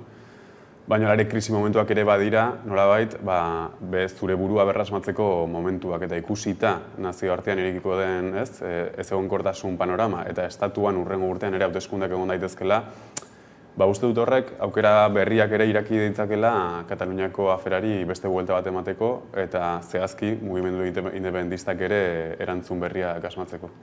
Fermi? Nik krisi politikoa baino, esango nuke krisi estrategikoa. Nik uste dut posiblea da eta egin behar dela diferentzia. Niretzako krisi politikoa da nolabait programa politikoa ez dagoenean, ezta? Eta nik uste dut kasu honetan independentista guztiek badaukate programa politiko argia, eta gutxienez lau lerrotan, ezta? Independentzia, soberanismoa, eta beraz, arazoa ez dago hor, arazoa da estrategikoa, hau da, zelan egin, zelan gauzatu, ikusita zer gertatu zen, orain iaia 5 urte. Panorama zatituta zentzu horretan, estrategikoetan, egia da, ondino irakurketa sakona ez dela egin zergatik gertatu zen, orain dela 5 urte, zergatik ezin zen gauzatu, ematen zuenean, oldar bat bezala mugimendu independentistak aurrera egiten zuenean, egia da hori irakurketa sakon bat ez dela egin, baina egia da ere, denon independentista nik esango nuke guztion edo gehienon burua badagoela hala edo nola zergatik utz egin zuen. Gero nahi baduzue aipatu ditzakegu nire uste zentsurik izan daitezken edo zentsuk diren utz egiteko arrazoiak, baina hori gain kojuntura aztertzen badugu, atzo nik uste du jende asko, betiko legez, konbentzituta zegoen, utz egingo zuela ANF-ek Omniurekin batera, hori gogoratu behar da, Omniurekin batera konbokatu zen manifestazioa eta topatu zuten,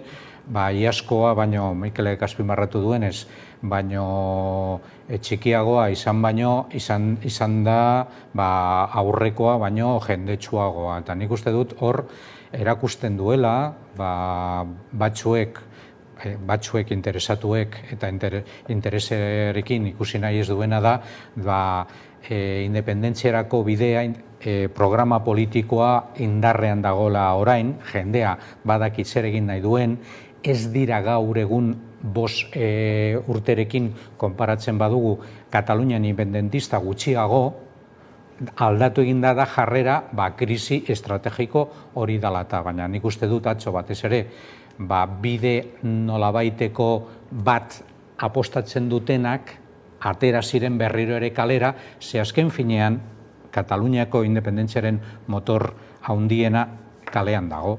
Eta gizarte zibila izan da orain arte eta izango da aurrerantzean motor nagusia eta bultzatzaile seguru ezinbestekoa.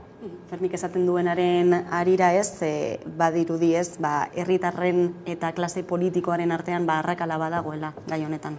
Bai, eta dinamika horiek nik uste dut nahazten direla edo gertatzen direla mugimendu askotan, ez bakarrik mugimendu independentistan, alderdien edo instituzioen eta kalearen edo mugimendu sozialen arteko tentsio hori leku gehienetan gertatzen da, eta tentsio hori artikulatu daiteke modu positiboan, eta hori gertatu zen orain dela 5 urte, bere akats guztiekin eta gertatu daitezkeen afera guztiekin, edo artikulatu daiteke modu negatiboan, eta modu negatibo hori gaur egun daukaguna da. Dago kriston eztabaida mugimendu artikulatzen duten agenteen, eta ez nuke izango alderdien, baizik eta alderdien dinamikaren artean. Eta uste dut hor, erantzunak bilatzerako orduan, erantzuna ezin dela izan bata edo bestea, baizik eta bata eta bestea izan behar duela. Bien arteko uztarketa bat. Uztarketa hori nola ematen den, hori da zuzen ere alderdi eta mugimendu independentistatik asmatu behar dutena. Eta uste dut, foko ezberdinak ere nazten direla momentu honetan. Epe laburreko fokoa daukagu, eta hor daukagu esan bezala krisi politikoa edo krisi estrategikoa deitu nahi dugun bezala. Epertainera begiratzen badugu badaukagu Katalunia eta Estatuaren arteko negoziazio mai horretan gertatu dena, eta hor paralizazio bat egon da, edo freno bat egon da, eta horrek ere nolabait ilusioari eragin dio, zentzuna bermen batean.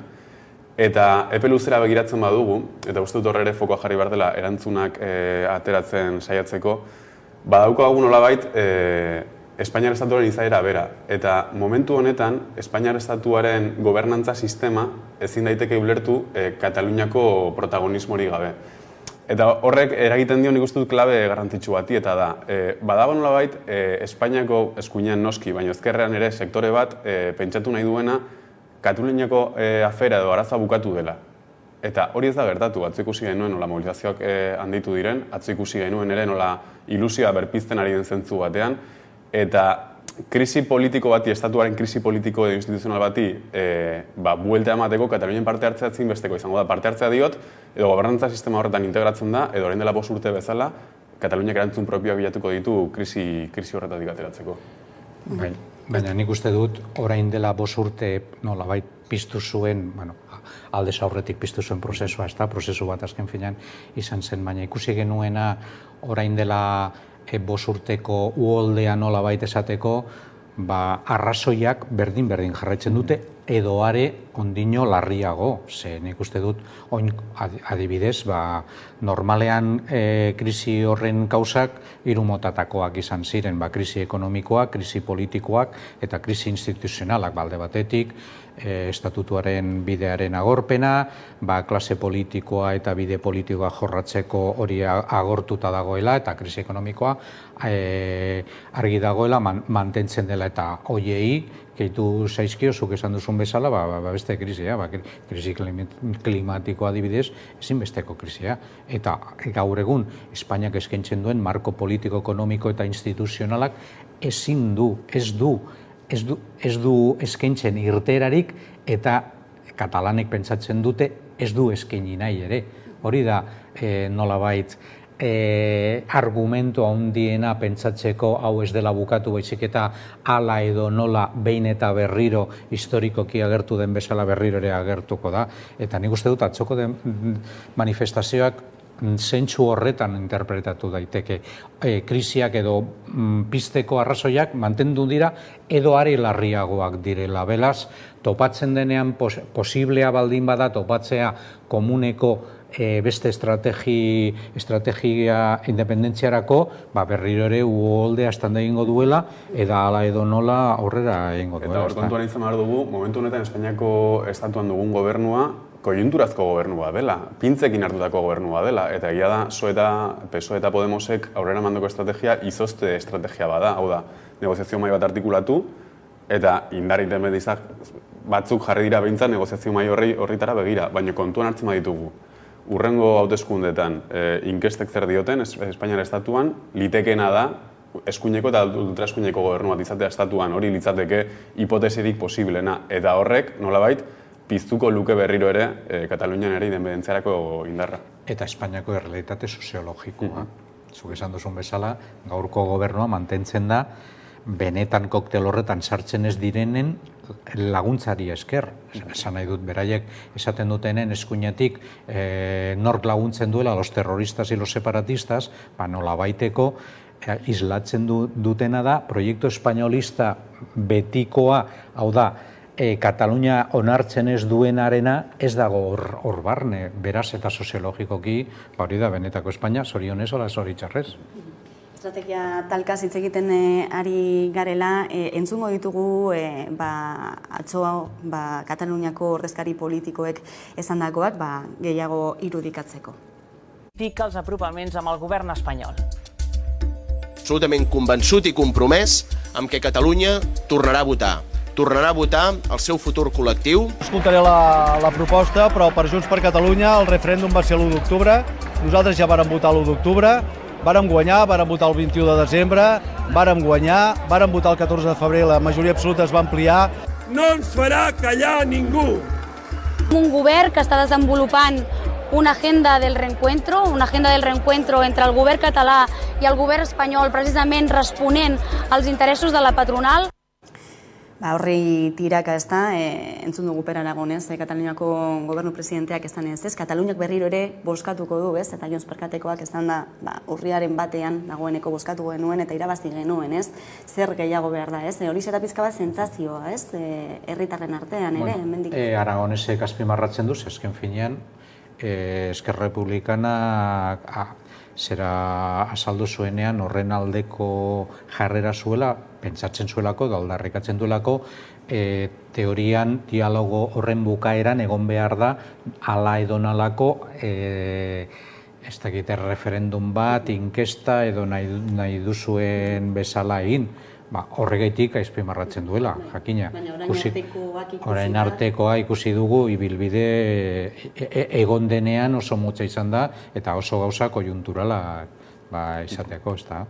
Eta gero Katalunian, nabarmendu den beste faktore bat bada nazioarteko eszenatokia, eta uste dut horri ere begiratu behar diogula urrengo urtetako irtenbideak bilatzeko. Hor, alde batetik badaukagu ez egonkortasun geopolitikoa, batez ere Ukrainiako gerrarekin eta Europar Batasunarekin, eta uste dut egoera horrek prozesu independentistei mesede egiten diela, ze inestabilitate momentuetan benetan ematen dira aldaketak. Horrek ez du esan nahi geroz eta aukerrago geroz eta hobeto gaudenik, baina bai esan nahi du nolabait kontsentsu demokratikoak edo kontsentsuak apurtzen direla eta kontsentsu berriak eraiki behar direla, eta zentzu horretan hor sartu daitezke erantzun berriak eta estaturik gabeko nazioak.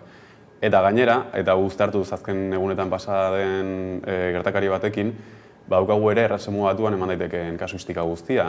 Eskoziak esan du berriro bozkatuko duela, Isabel Bigarrenaren heriotzarekin ere irekitzen da inestabilitate politikorako aukera berri bat, eta Irlandak ere esan dezakegu fase berri batean sartzeko premia daukala, batez ere Sinn Féinen emaitza guztiekin. Orduan ere, pentsatu daiteke, nolabaiteko olatu berri bat egon daitekeela referendumen bitartez Europa mailan behintzat. Hori azken finean da, nik aipatzen nuenean zertan utz egin zuten katalanek aurrera zeramateko urriaren bateko prozesua, boietako bat, beharrezkoa da konjuntura nolabaiteko favorable bat aurrera eramateko. Azken finean ala edo nola, eta nik uste dut horretan txiren ondo konturatu Espainiar estatu moduan sendoa dela.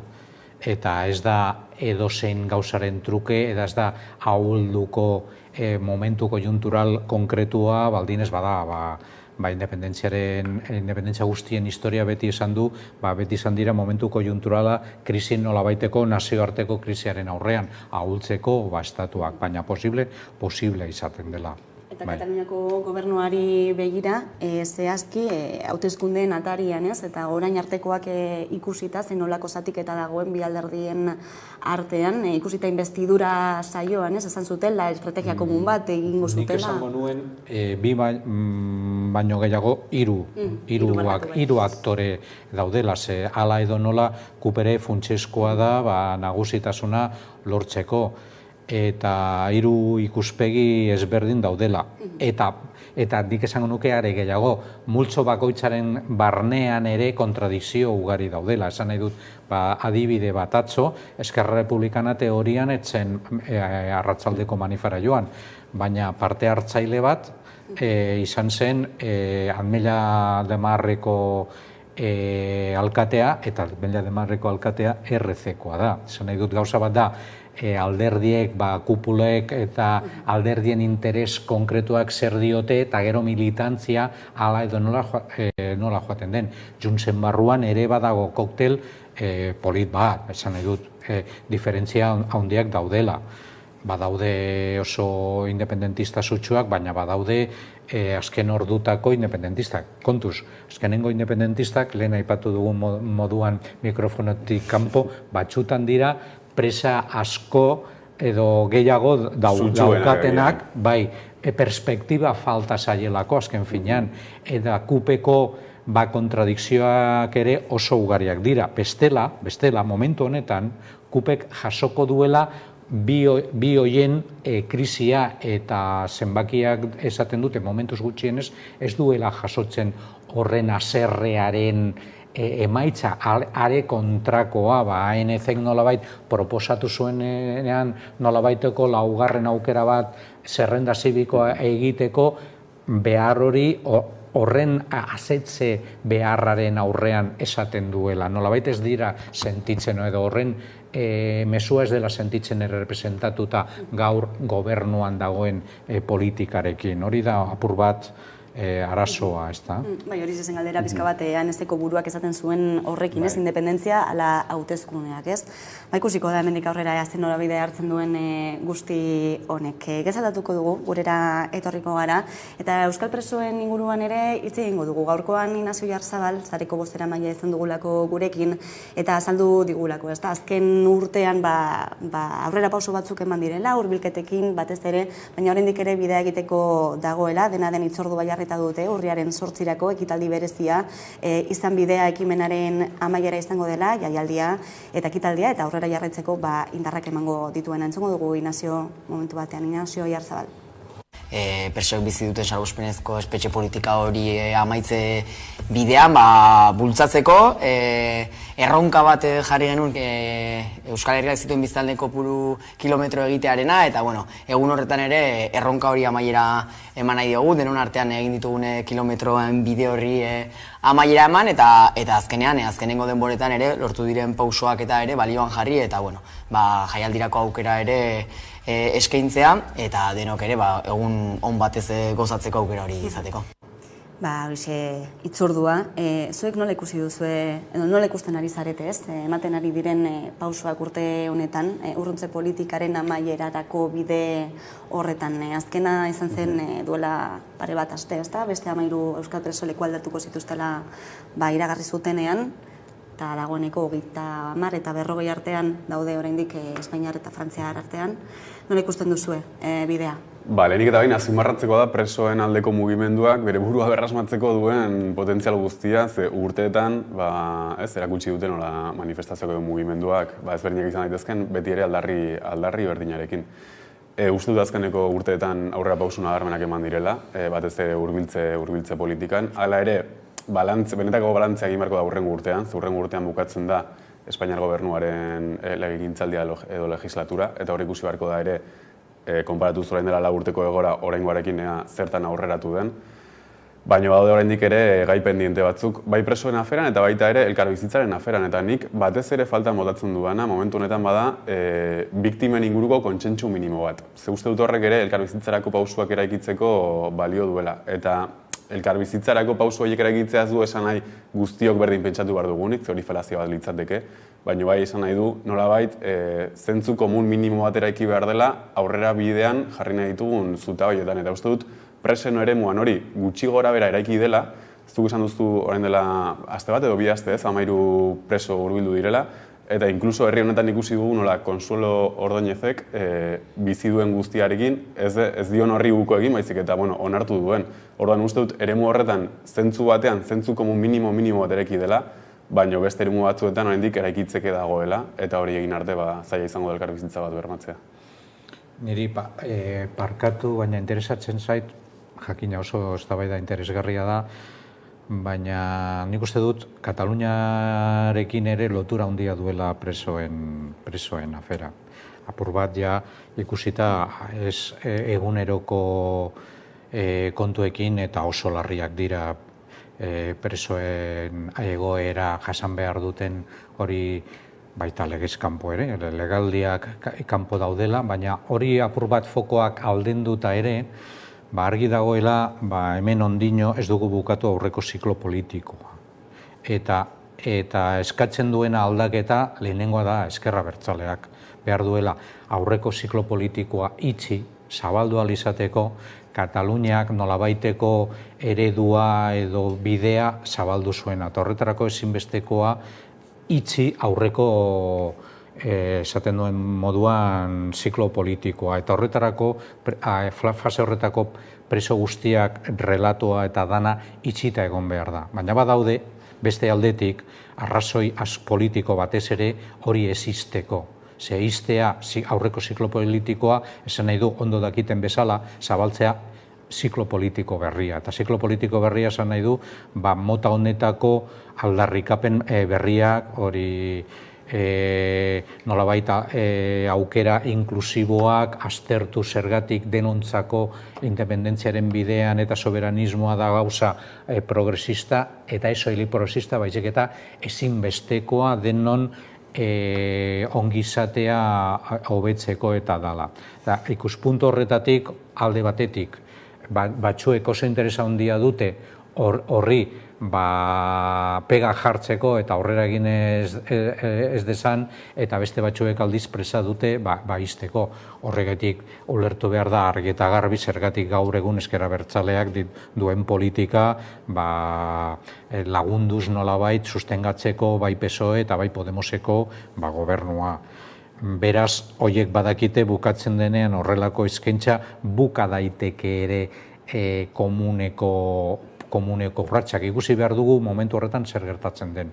Gero nahi baduzu jarraituko dugu nolabait egunez eguneko suposatzen duena hurbiltze politika, PNV eraman dezakeen, ze ondino nik uste dut diseinatzeke dagoela zemotataka politika zentsu horretan eramango duela, eta bar. Bai, gainera justo urriaren batean, betetzen da urte bat, espetxe politika, espetxe eskumena, gestioa behintzat, aldatu zela, ze kontuan izan behar dugu, espetxe eskumena estatuarena dela. Hemen kudeaketa dagoela, hori argi utzi behar da. Gradu aldaketak eta horrelako neurri klabeak epaiek hartzen dituzte, ez ditu Eusko Jaurlaritzak hartzen, hala ere, gauza asko egin daitezke eskumen horrekin ere. Lehen esaten nuen... Ez barkatu, ez da kasualitate, hori Katalunian bai transferitua izatea, jakina prozesua hasi baino lehenago, bestela zen transferituko, hori badakigu, eta aldiz hemen zen orain urte bat iaia ailegatu zen azkenengo eskumenetako bat, ez da? Bai, ez lehen esaten nuen kontsentsu minimo bat behar dela, batez ere biktimen aferan, jakinda hori mekanikoa ez dela izango, ez da kontsentsu baterekiko eta gero ziklo herri bat hasiko, baizik eta ziklo berrian ikuste dut zentzu batean hasita dagoela edo hasteko saiakerak badaudela, eta biak guztartzen direla, ze mekanikoa izango balitz, esan bezala, korabilo bat askatu eta beste bat irekiko litzateke, eta hori politikan ezin da ulertu, hori ez da horrela gertatzen.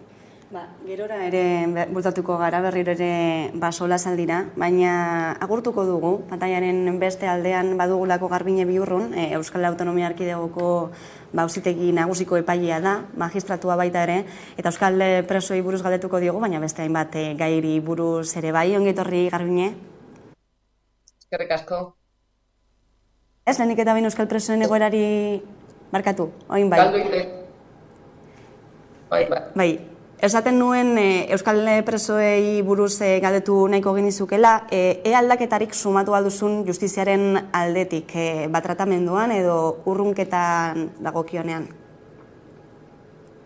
Urrunketan argi dago aldaketa bat izan dela, ezta? Oraintxe bertan ari zineten hori komentatzen, horretaz hitz egiten, eta argi dago, aurrera pauso handia, edo behintzat aurrera pauso nabarmena eman duela Espainiako gobernuak, hainbat preso Euskadira, batez ere Euskadira, ez dakit Euskal Herrira, Nafarrora ez dakit ekarri dituzten, supon baietz pensatzen dut, gerturatzen, ez da? Nik uste dut hurbiltze hori garrantzizkoa dela, legala dela noski guztiz, baita ere justua, justiziazko zera da, eta baita ere beharrezkoa, hain zuzen ere preso hoien, persona hoien espetxe ibilbidea egin ahal izateko eta beraien bergizarteratzea errazteko. Horixe Euskal presoi dagokionean, baina baita ere galdetu nahiko genizuke justiziaz hitz egiten ari garela hainbatean, ez? Madrilera begira, ez? Botere judizialaren kontseilu nagusiaren berritzak zeneztana eman duelako, azken egunotan ere, eta bihar delako azken eguna izendapenak egiteko, zein da egoera momentu honetan?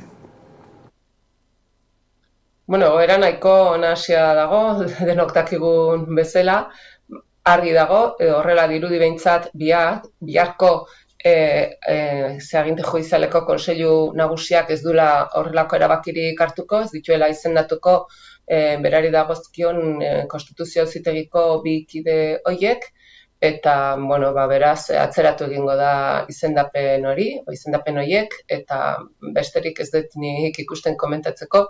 Hemen dana dago atzeratuta, legeak ere bai dio parlamentuak, ganberak deitu beharko direla, hain zuzen ere, kontseilu bera berritzeko, eta oraindik pasa dira ia 4 urte, eta ez da horrelako deialdirik egin. Zergatik ez da horrelako deialdirik egin, hain zuzen ere, bazekitelako, baten batek behintzat bazekielako etzegoela akordiorik, etzegoela adostasunik edo kontsentsurik kontseilua berritzeko. Beraz gauza bera gertatzen ari da momentu honetan aginte judizialaren kontseilu nagusi barruan izendapen horiek egiteko, baina nik uste dut ez dakit ezer hor barrun gertatzen ari danaz, baina pentsatu nahi dut batzutara erabakiko dutela. Bere hilabete bate barru sartuko da indarrean askatasun sexualaren lege hori, aldaketak nabarmenak izango direlako, ez? Aldaketa jartzen den momentutik aurrera epaitegietan, ez da? Zer nabarmenduko zenuke, Garbine?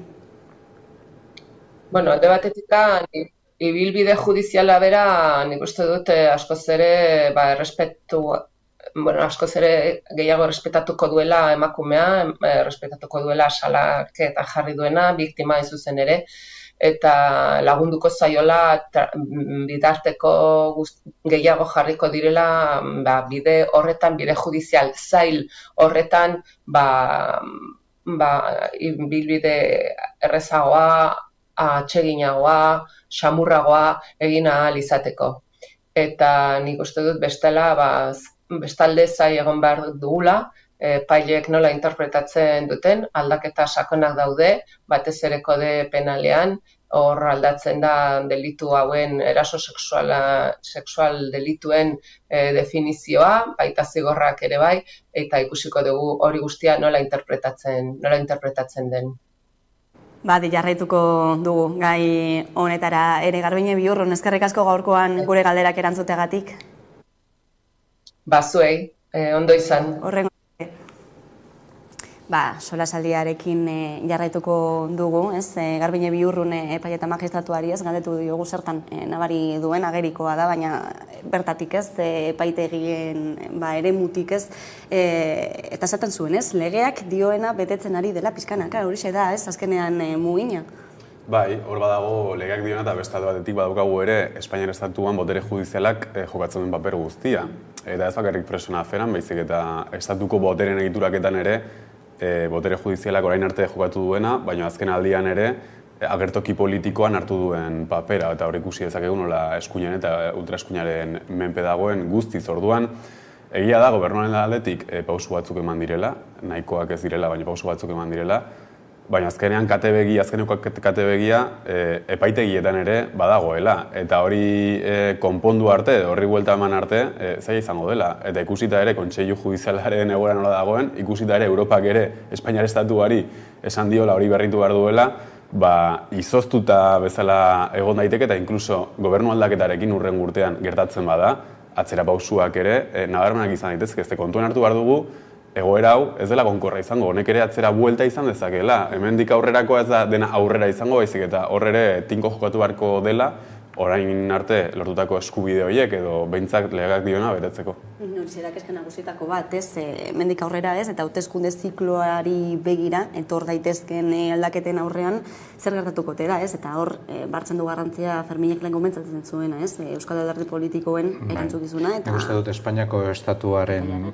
zera gertatu dena eta gertatzen ari dena botere judizialarekin oso adierazgarria azaltzeko edo oso adibide ona da definitzeko eta ezberdintzeko hitz ezberdinak. Ez da gauza bat da gobernua, beste gauza bat da boterea, gauza bat da estatua eta beste hurrengoak dira estatuko botereak, ez da? Eta aspaldiko partez ikusi dugu zelan botere judiziala bihurtu da botere ejekutiboa baino gehiago estatu honetan, ez da? Hori boteren arteko banaketa hori teoritzaile liberalek defendatzen zutena ikusi da beharrezkoa denean zertan geratzen diren, ez da? Dena den Garbiñek aipatu dituenez oso gai guztiz relazionatuta, baina oso bakoitzak bere esparruan oso diferenteak, ez da, alde batetik zer gertatuko den sexuaren inguruko lege berri honekin, beste gauza bat da, korapilo hau zer demontre hori zelan aurrera eraman botere judizial berezia Europa osoan, Espainiar estatuan, azken finean, politikariak beraiek aukeratzen dituenez eta ikusten dira adibidez Larena bezalako epaile bat dago zerrenda baten 300. Postuan tokatzen zitzaionean, baina interes politikoengatik aurreratzen ditu ez dakitzen bat postua. Zer ez genuke esango posizio batzuetan horrelako saltoak ikusiko bagenitu, ez da? Esan nahi dut. Eta aldiz, hemen ikusi dugu non eta justizia eman behar duen esparruan. Esan nahi dut, batzutan Marx anaiak geratzen direla oso seriotasun adibide bezala, ez da? Eta hirugarren gaia da, lehen aipatu genuena, euskal presoekin, batez ere euskal presoekin, baina ez bakarrik, hor daude ondino prozesaren presoak adibidez, 3.000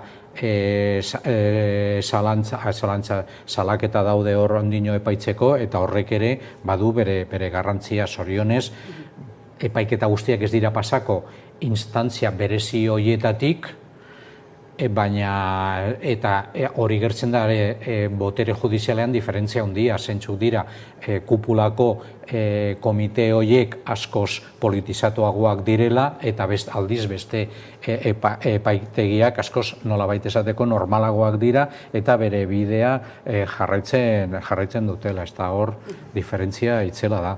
Horrekin lotuta ez, eta lehenengo gaiarekin lotura eginez, oso ondo Fermin esan ere, gaur egun ez, jendartean dagoen aldartearen hanka garrantzitsua delako, ez, represioarena, ez? Bai, eta da gai zera itxi gabekoa Katalunian, eta piztuko duela eta jarraituko duela pizten, ze azken finean demostratu egin da errepresioak funtzionatzen duela. Eta ez hori bakarrik, ikusi dugu nola mozalegearen inguruko eztabaida ere pilpilan egon den, eta ez bakarrik Katalunian eta Euskal Herrian, baizik eta estatu guztian, hor badago dispositibo batzuk, aurreko ziklo politikotik eratortzen direnak, aurreko gobernutik eratortzen direnak, momentu honetan bertan bera utzi ez direnak, eta badirudi askotan kalean gertatzen den zerbait, penaletik epaitzea baino, kontentzioso administratiboek epaitzea aurrerapausu bat dela, baina askotan 10.000 euroko isun bat gogorragoa izan daiteke, ondorio penalak izan ditzakeen epaiketa bat baino, eta hor, badaude mekanismo ezberdinak ez bakarrik botere judizialetik, baizik eta botere politikotik ere eratortzen direnak, errepresio hori areagotzen dutenak eta bertan bera utzi ez direnak. Eta guzti horri, larria berez ez bada, gehitu behar diogu, ez ahaztu, mantentzen da ondino, salbuespen, zera instantzia batzuk, Audientzia Nazionala kasu. Zanen dut, hemen sortu zen Audientzia Nazionala 1977an eta ondino hor jarraitzen duela. Eta nire harriduderarako, gobernatzen dutenen programaren barruan ez dela sartzen horren emendakina aldatzea ere. Ze gaur egun Audientzia Nazionala bezalako estruktura salbuespenerako ondino mantentzea harridura sortzen duela. Sortzen duela Europar Batasunaren baimenarekin are gehiago esan nahi dut. Eta harridura gehiago sortzen du zelan ezkerreko indarrek horren aurrean esaiatzea aldatzea egoera, ez da? Gauza asko ulertu daitezke ez, manditu zuen gakoekin. Dena den gaiz aldatu behar dugu, ordu honetan izan ere astelena da, eta badakizuen ez, pentsiodunak, Euskal Herriko pentsiodunen mugimenduak kaleak hartu ditu astelenero. Aurreko astean berriro ere berrekin zituzten manifestazioak, gaurkoan ere esaterako Bilbon izan dira, eta beste hitzordu bat badute Madrilen, hirilaren 15ean, sinadura bilketak egin dituztelako, pentsio duinak eskatzeko eta KPI-aren araberako igoera hori bizitzen ari garen inflazioari aurre egiteko asmotan. Aiara Daurreta gure lankidea, Bilbon bertan izan da gaur goizean, eta pentsiodunekin hitz egin du. Euren asmoa hori da, esan edo ez esan, Europarekin berba eginda daukate, eta aurten 25 urtera igo dute 15 urtetik 25era, Zapateron erreformaren ondorioz, eta orain 25 urtetik 35era pasatu nahi dute. Eta suposatzen dut tontuak ez dira, eta suposatzen dut badakitela gazte askok 35 urte kotizatzeko 3 bizitza behar dutela. Orduan ez dakit zer egingo duten, gaurko gazteak zerako pentsioa izango duten erreforma guzti hauen ondoren. Hori zen Jospo Barrutia, Euskal Herriko pentsiodunen mugimenduko kidea, aipatzen ez, gaur izan ere bilerak berrekingo dituztelako Madrilen, pentsiodunen erreformaren bigarren zati horri heltzeko ez, eta kezkak nabarmenak ez, ikusi dugunarekin ez, aspaldian ez, azken hilabeteotan, zein norabide hartuko duen erreforma horrek ez, Mikel? Bai, hor Jospo bota du ez, 15 urtetik 35 urtera luzatu dela kotizazioa kalkulatzeko epea, baina daukagu beste faktore bat eta da, Zapaterokon hartutakoa, eta da 65 urtetik 67ra progresiboki handitzea jubilatzeko epea. Kontuan izan behar dugu, mobilizazioak hasi zirela batez ere gobernuaren erabaki baten ondorioz, hor Fatima Mañezek bota zuen gutun bat esaten pentsioak 0,25 handituko zirela bakarrik, eta horrek sortu zuen txispa edo sortu zuen grina mobilizazioak abiatzeko. Baina konparatzen badugu momentu hura eta gaur egungo momentua, uste dut gaur egungo momentua askoz larriagoa dela. Eta zein beste gobernuan erabaki konkretu baten gatik, baizik eta eredu ekonomikoari erreparatzen badiogu. Azkeneko urteetan, eta azkeneko urtean batez ere, ikusi dugu inflazioa igo den barbaridade bat, pila bat. Eta horrek, pentsioetan, KPI-aren igoeran, nolabaiteko tradukzio bat edo bolkete bat izatea, nahiko ez zaila izango da. Eta bizitzaren garestitzea asko handitzen ari da azkeneko hilabetetan. Eta ez bakarrik lan errentak gutxitzea izango da ondorio, baizik eta estatutik eratortzen diren errentak ere gutxituko dira. Ez da sostengarria batzuentzat, gaur egungo struktura ekonomikoa ikusita, errenta horiek igotzea. Ez behintzat, zerga erreforma bati benetan, ez bazaio bide ematen, eta zerga erreformari momentu honetan bide bakarra eman zaio, partxeak edo neurri koiunturalak hartuz. Hor ikusi dugu nola energetikei jarri zaien zerga berezi bat, baina horrek ez dirudi momentuz itzulera estrategiko bat izango duenik. Orduan, uste dut, orain dela urte batzuetako egoera, baina egoera okerrago batera joan gaitezkela. Zure analizia zein izango litzateke bat zatoz? Bai, orokorrean bai, nik uste dut pentsioen kontu azken finean sartu behar da pakete berean, ez da? Neurri neoliberal orokorren beste ondorio bat da. Nik ez nuke ahaztu nahi, hasieran azpimarratzea mobilizazioaren garrantzia. Nik ez dakit mobilizazioen bitartez lortuko diren, benetan eskatzen diren helburuak, baina badakit edo defendatzen dut gutxienez, mobilizazioak ez badaude, askoz okerragoak izango dira neurriak. Eta seguru aski 77an baldin badago edo egongo da laizter jubilatzeko adina, mobilizazio hori gabe egongo litzateke muga 70 urtetan edo 72 urtetan ere. Esan nahi dut nik ona etorri baino lehenago pasatu naiz hori pentsioen mugimendua, eta hor ere Kataluniako mugimenduak eta mugimendu politiko guztietan gertatzen den bezala badaude ikuspuntu ezberdinak, baina kalean daude, eta oso importantea da. Eta oso importantea da, ze hori da, ez gertatzeko eredua, ez soilik pentsiodunen kasua, baita gazteen ere zebide jorratu behar duela. Hori ikusita, argi dagoela, susmoa dala honen inflazioa ikuspuntua izan da, baita ere, horren pentsioak ahultzeko eta beste prestatu nahi duten aukera, hau da pentsio pribatuen uholdea ere bultzatzeko asmoa atzetik baduela. Agian ez da horren zera asmoarekin pentsatuta berez, baina bada beste arrazoi bat aurrera eramateko eramaten den momentu honetan politiko monetario hori. Esan nahi dut beharrezkoa denean ahultzea errenta estatuak eskaintzen dituen errentak, bide bat da hori, ez da.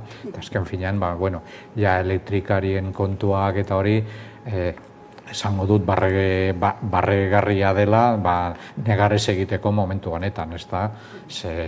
Eta gero errentaren edo zergen politika ere da saio oso bat dedikatzeko beste gunen baten, ez da. Izan ere, gai askotan, solasaldi askotan ateratzen den gaia da, interkonexio handia duelako bizi dugun egoerarekin, lehen esaten zenuen, ez zela sostengarria, baina zein parametrotan, gaur egun ditugun parametrotan, agian baina aipatu duzu, zerga reformaren behar hori, hain zuzen ere, birbanaketa bat egiteko, aberastasunaren birbanaketa hori. Bestela, ez dakit, ez denolako etorkizun hurbila irudikatzen duzun pentsioi dagokionean, Mikel? Nik uste dut, eztabaidaren fokoak determinatzen duela ere soluzioaren behintzat errezeta. Eta hor, eztabaida betikoa da, ez? Pentsioen afera, pentsioen arazoa zer da, gastu arazo bat, hau da, gehiegi gastatzen dugu pentsio publikoak ordaintzean, edo zer da, ingresoen edo zergen arazo bat. Uste dut, batetik edo bestetik enfokatzeak determinatzen duela ere erantzuna zen izan behar den. Pasaren ostiralean, Yolanda Díaz egon zen Bilbon, bere hautagaitza azaltzen, eta hor hitzartze batean bota zuen pentsioen arazoa zerga reformaren arazoa dela. Eta ni ados nago, baino egia da ere, arazoa hori baldin bada, ez dela soluziorik hartu, azkeneko lau urte hauetan. Eta uste dut ere badaudela interesak nolabait errelatu bat eraikitzeko. Eta errelatu hori da, sistema hau ez dela sostengarria. Eta sostengarria den sistema bakarra pentsio pribatuen sistema dela eta kapitalizazio sistema dela. Eta ez bakarrik pentsio pribatuen nolabait soluzio baizik, eta inkluso estatuaren barruan ere bilatzen ari dira formula berriak norbanakoaren gain jartzeko bakoitzaren pentsioa. Hor daukagu adibidez, bere garaian Ciudadanosek proposatutako austriar motxila famatu hori litzateke nolabait, bakoitzak bere lan errenten bitartez kotizatzea bere pentsio izango dena. Hau da, solidarioa izan daiteken sistema guztia bertan bera uztea, individuan edo norbanakoan jartzeko nolabait bere pentsioaren erantzukizun guztia. Horregia da, Espainiar Estatuak faktore determinanteak dituela, lan merkatuaren egoera, nolabait lan errenten gutxitze azkeneko urte hauetan, baina arazoan ikuste dut Europa mailara eraman behar dugula, eta benetan eztabaida izan behar duela zer edu nahi dugun gizartera begira eta batez ere ekonomiari begira. Eta inkluso eztabaida horrek eragiten die ez bakarrik estatuei baizik eta alderdi politiko eta sindikalei. Ikusi dugu herri honetan nola sindikatu ia gehienak aldarrikapen inkluso desfasatuak dituzten. Momentu honetan aldarrikatzen ari dira 1.080ko pentsioa eta 1.200ko gutxieneko soldata. Azkeneko urtetako inflazioa ikusita, nik uste dut errezeta horiek edo soluzio horiek bertan bera ere geratu daitezkela. Hor, birpentsatu beharko da urrengo zikloan zer soluzio eman nahi den arazo honi. Zuk esaten zenuenean, burura etorri zait, Freeman eta Keynesen arteko eztabaida. Nik uste dut azken finean, segundik nondik jotzen duzun, egingo duzu bata zein bestea. Eta nik uste dut, ez dugu zergatik aldarrikatu behar kapitalismoaren aldaketa, ze agian beharrezko izango da aldaketa klimatikoaren aurrean, ezinbesteko izango da laizter, bai izango da edo aldaketa edo esaten zen bezala barbarie, giza espeziaren desagerpena lurrean, eta hori horrela jarraitu eskero nik agian ez dut ikusiko, baina zuek gazteagoak zaretenez agian bai, ja ez da mundu horretan, baina kapitalismoaren barnean sartuta sistema ekonomiko moduan eskaini daitezken irteerak, puntako bi irteerak daude, da orain goi mailako finantzario guztiek defendatzen dutena da ultraliberalismoa, baina badago ere beste bidea, bide keynesianoa, eta bide keynesianoa zer da, kontsumo zera aukera haunditu, gastatu alizateko, eta gainera horrela bermatzen duzu ere sistema sanitarioa zera hezkuntzakoa eta beste horren beste gauza, esan nahi dut, igotzen badituzu bentzioak, gaur egun ikusita gainera, zemotatako egoera osasuntsuan daudela eta diru hori berehala bueltatzen da, gastatzen dela berriro ere gizartean. Hori da keynesianismoaren ABC-a ikusita, horren aukera badagoela ere. Eta beraz, dana ez da ultraliberalismoan ikusteko gure zaharrak pentsio gabe eta kale gorrian ustea, ze azken finean, sistema horretara bideratzen gaitu jarraitzen badugu horrela. Euskal Herriaz ari gara hitz egiten, baina Ipar Euskal Herrian ohera beretsua da. Aurreko egunean Macronek esaten zuen, proposamen bat jarri zuela mahai gainean, legealdiaren hasiera honetan, baldintzak aldatu nahi zituela pentsioak jasotzeko, lanaldiak lan egin beharreko hilabeten kopurua handitzea, edota saria jasotzeko aldia aldatzea, ikusiko dugu.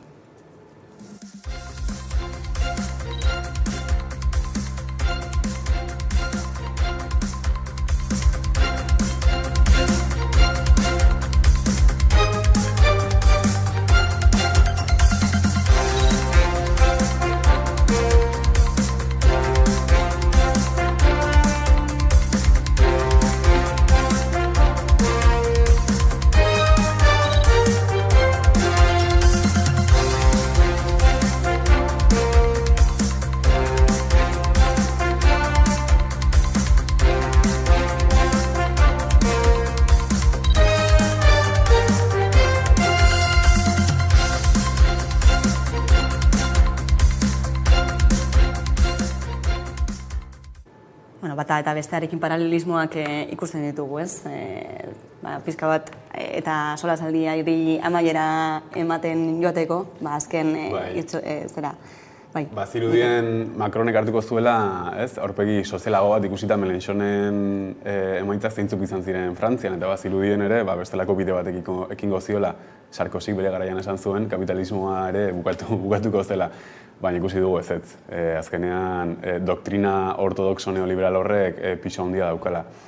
Hor badago ezberdintasun bat, nahiko nabaria dena, eta ni ez naiz aditu bat Frantziako pentsio sisteman eta langabezia sisteman, baina egia da, Espainiar estatuan 6-7 pentsio, kotizazio erregimen ditugula bakarrik, eta Frantzian erregimen horiek direla 40 edo 50. Eta askoz lotuagoa dagoela negoziazio kolektibora, sektore bakoitzaren edo langile multzo bakoitzaren negoziazio kolektibora, negoziazio orokor batera, baino orduan horrelako neurriak planteatzea zentzu batean errezagoa izan daiteke atomizazio gehiago egon daitekelako langileen artean, baina sektore bakoitzak planteatu dezaken borroka edo planteatu dezaken erresistentziare handiagoa izan daiteke. Horren dela 2-3 urte ikusi genuen, nola adibidez trenetako langileek sekulako grebak egin zituzten pentsio sisteman horrelako aldaketak sartu nahi zituztelako.